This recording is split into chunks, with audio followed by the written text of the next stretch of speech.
Meksiko kao tržište od preko 120 miliona stanovnika i ujedno najveća zemlja španskog govornog područja predstavlja značajnog učesnika u međunarodnoj trgovini koji pruža brojne mogućnosti za razvoj bilateralne ekonomske saradnje. Nažalost, te prilike su nedovoljno iskorišćene kada je u pitanju privredna saradnja Meksika i Srbije. Dozvolite mi da se nakratko osvrnem na konkretne brojke koje na egzaktan način pokazuju trenutno stanje bilateralnih ekonomskih odnosa Srbije i Meksika.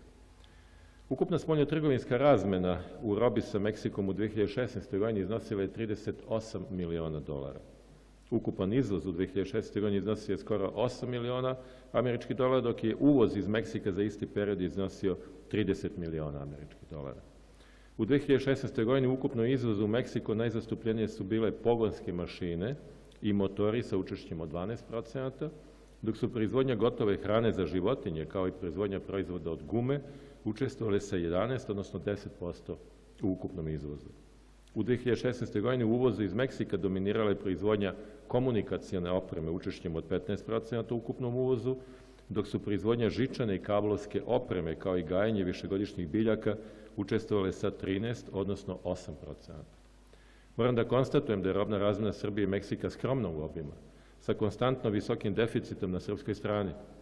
Navedene činjenice ukazuju da je u predstojećem periodu neophodno preduzeti konkretne i adekvatne mere u cilju povećanja srpskog izvoza u Meksiko. Razmena između Srbije i Meksika je relativno mala. Naravno, distanca je velika, nepoznato tržište.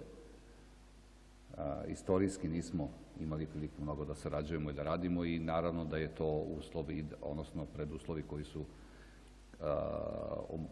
ostvareni danas u rezultatu da neki 30 i nešto miliona evra samo razmene imamo. Naravno da ne treba na tome da ostane i zato je naš zadatak da učinimo sve što je moguće da povećamo razmenu i da damo priliku kompanijama i iz Srbije, ali i iz Meksika da međusobno sarađuju i da naprave kontakte. Današnji seminar, odnosno današnji sastanci će to omogućiti, pre svega predstavljanje Meksika našim privrednicima i omogućiti određene kontakte koje možemo da imamo, a meksički privrednici su aktivni u Evropi, rade puno, mi smo imali čak i u privredi kontakt sa jednom kompanijom Meksika koja je bila zainteresovana za privatizaciju našeg velikog saobraćajnog preduzeća Lasta, tako da polako se putevi prave i prave se kontakti jer privrednici najbrže realizuju svoje ideje upravo slobodno radeći na tržištu. Mi ćemo danas formalno potpisati dokument, ali sam dokument ne znači ništa ukoliko ne budemo radili na njemu. Ostvarit ćemo značajnije kontakte, definisati šta ćemo u narednom periodu koje će biti obaveze sa obe strane kako bismo zaista u periodu koji dolazi veći broj privrednika meksičkih doveli ovde u Srbiju, ali isto tako omogućili svima koji žele bilo trgovinski da rade ili u investicionom smislu sa Meksikom da imaju prave partnere i da mogu da realizuju. Zato nam je važan današnji sporazum, zato nam je važna podrška i države Meksiko i danas je tu ambasador sa nama i u tom smislu ćemo nastaviti našu saradnju kako bi ona bila i bolja i uspešnija. Y esto significa que somos más grandes, por ejemplo, que Indonesia, que Holanda, que Turquía, Saudi Arabia, Canadá, España, Turquía o Australia.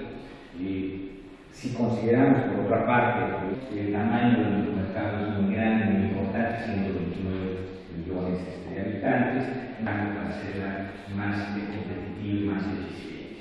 Tenemos también nuestra economía, que no es un ejemplo, tan solo, por ejemplo, los llamados los sectores que se señalan en la pantalla, que tenemos, vamos a ser el noveno país más poblado del mundo para 2030. Nos vamos al último censo oficial, somos 121 millones de habitantes, tenemos más de 76 cruces, 2 kilómetros de líneas costeras, y tenemos una gran, debo decir, poco alabado, mencionando cómo el proceso democrático está avanzando y cuál es la decisión que ha adoptado, que fue un proceso electoral que marchó siendo relativo, todo es relativo, nada de estas cosas son absolutas. En México no es una presentación exhaustiva por temas